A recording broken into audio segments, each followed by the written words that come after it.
So, line editing. I don't know what this pose is. I feel like I'm in a J. Crew catalog.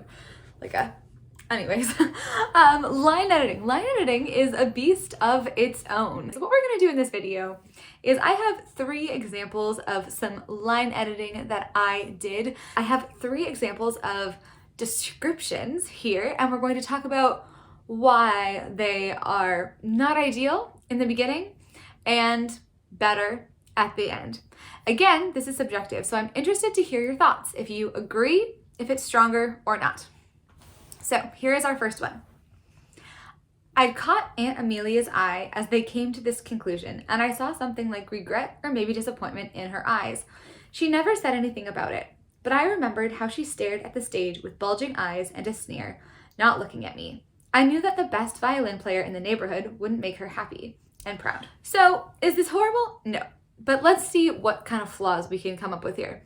The biggest one, and I'm sure the one that you heard, was the echo. The echo of the word I like 3 times. The next one is the actual description of Aunt Emily's expression. Bulging eyes and a sneer. What does that look like?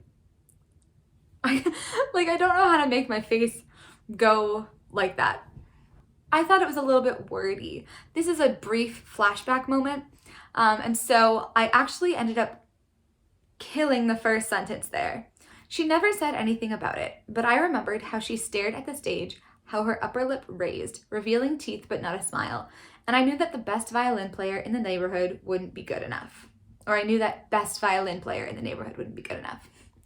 So in this one, it's shorter. We cut the first line because something like regret or maybe disappointment in her eyes, that was like, it's fine, but I don't think it was really adding anything. I think it was pretty much encapsulated by the second half. And then we have her staring at the stage, which, implies the eyes kind of going. But instead of saying she sneered, I say upper lip raised, revealing teeth, but not a smile. That's one of those where like zooming in, I think is a really good technique for line editing. So looking at the parts of a whole sometimes versus a whole.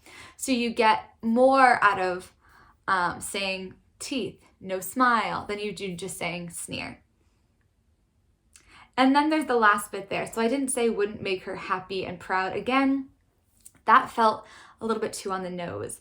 So I just changed it to wouldn't be good enough because that felt more with the voice and less exposition-y. Here's our second example. We climbed a spiral staircase, which opened to an apartment that would have been at home in medieval times. I followed the others through the hallway into a brightly lit kitchen. So again, nothing super wrong with this. This is taking place in Venice. They just came off the San Marco Square, and they're kind of going up to a building that's one of the crew's. This is a heist story, kind of action-adventure-y. It's one of the crew's, hideouts. So not super bad. Let's look at how I changed it and then discuss it.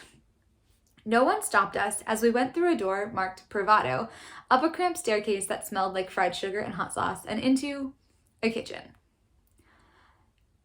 Now here, this is what I like about it. This is why I like it better. The no one stopped us implies inherent conflict. It implies that they're doing something kind of wrong. Having the door marked Privado, I think is more specific to and easier to picture than something like a spiral staircase, an apartment, medieval times. I think that's more specific and gives you something to look at and also reminds you we're in a new country now. We're in Italy. We have the cramped staircase still instead of spiral staircase because it felt like it would be cramped. I don't know. If cramped feels more like what they're doing, like they're going somewhere kind of secret. And I didn't actually, usually alliteration is good, but I actually don't like the spiral staircase as an alliteration in this part. And then instead of saying medieval times again, which every time I say it now, I'm just thinking of the dinner show. I love that dinner show. I need to go again. But I did mean it when I wrote it as the 1400s. It's an old building. But I wasn't really emphasizing that in the new version. Instead, I started emphasizing the smells, fried sugar and hot sauce. So instead of just what we're seeing, I added a different scent. And the reason I like that better is because we're about to meet the character who's cooking. So it's a little tiny baby bit of foreshadowing. Also, fried sugar and hot sauce, I think are very specific. It's not even like it smelled sweet. It smells like these specific things, and there's contrast between them. And I thought brightly lit also kind of mutually exclusive. Like medieval and brightly lit, they're not mutually exclusive, but for some reason they feel like they should be. So that is that change. Tell me what you think. And then the third example is a description of, it's actually the antagonist. It's very exciting. And this is happening at night. This antagonist is walking towards them, and this is their first time ever meeting her. Here is the original. She wore raggedy short shorts and a black t-shirt, but she walked as if she wore $1,000 Ralph Lauren. So right off the bat, not bad. I can visualize a black t-shirt and raggedy short shorts fairly well. Walked as if she wore $1,000 Ralph Lauren is pretty specific, but this is where line editing gets tricky.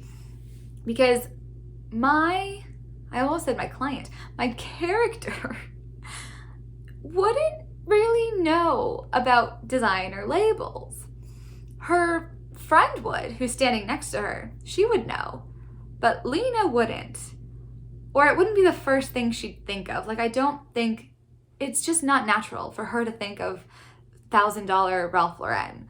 It's me and her friend Maisie. We will think of the Ralph Lauren. This is not a Lena thought. So I had to change it. So this is what I changed it to. She wore only a black shirt and ragged denim shorts, but marched towards us as if she expected pedestrians, dogs, and darkness to throw themselves out of her way. Her chunky boots thunked against the pavement. I like this so much better. So much better. She's the antagonist, right? So we need something that is a little bit more sinister. So that's another problem with the Ralph Lauren, was like, that's not sinister. And it's not even exuding the right type of energy. It's not a snooty energy.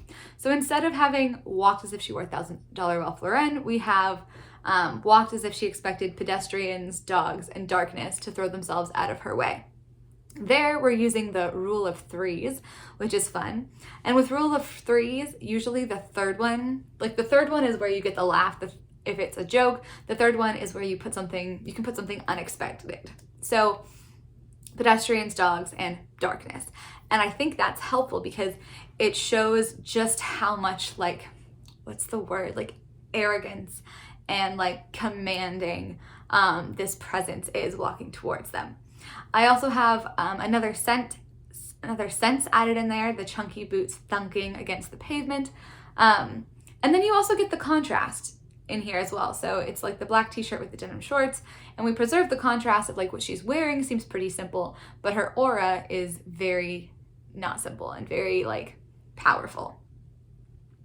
Also, the pedestrians, dogs, and darkness, that's not an actual alliteration, but it kind of sounds like one when you say it out loud because of the D in pedestrians. And I quite like that as well. This one, I am like, you can't convince me that the second one isn't better, but try to if you think it is. If you think the first one is better, go ahead and try to. Let me know in the comments what you think. But overall, those are some examples of line editing. And I'm gonna do a few more of these, so keep an eye out for them. If you like this video, give it a big thumbs up. Thank you so much for watching.